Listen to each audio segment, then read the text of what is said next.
Hello everyone. तो हम आज बात करने वाले हैं पवन सिंह जी और पल्लवी सिंह का एक बहुत ही बेहतरीन सॉन्ग के बारे में, जिसका पोस्टर आ चुका है और फुल वीडियो सॉन्ग का रिलीज डेट भी आ चुका है।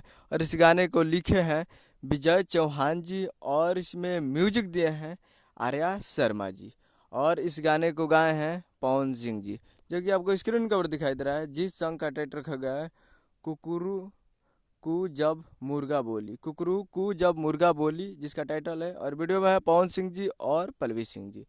तो ये full video song release in on 13 अप्रैल 2024 को सुबह 7 AM पे ये फुल वीडियो सॉन्ग को रिलीज करने वाले थे, जो कि रिलीज भी हो चुका है। जी हाँ, ये गाना को रिलीज कर दिया गया है और काफ़ी बेहतरीन वीडियो सॉन्ग है। और जिस गाने का टाइटल है जब कुकुरुकू जब मुर्गा बोली, तो काफ़ी बेहतरीन गाना है। तो आप लोग जब भी विजय चौहान जी कोई भी गाना लिखते हैं तो दाकर ही लिखते हैं, आप लोग जानते हैं विजय चौहान जी का गाना दाकर ही होता है। तो आप लोग अभी तक इस गाने को नहीं देखें तो आप लोग जाइए और जाकर ये ऐसी फिल्म्स पूरी यूट्यूब चैनल पे फुल वीडियो सॉन्ग को देख सकते हैं। ऐसी फिल्म्स पे जाइए और फुल वीडियो सॉन्ग को देखिए पे दीजिए। उम्मीद करें वीडियो अच्छा लगा तो चैनल को सब्सक्राइब बेल आइकन ताकि इसे के साई लाल यादव जी और पवन सिंह जी का लेटेस्ट मिलाता है। वीडियो अच्छा लगा तो वीडियो को लाइक कीजिए, चैनल को सब्सक्राइब कीजिए। मिलते हैं अगले वीडियो में, तब तक जय हिंद जय भोजपुरी।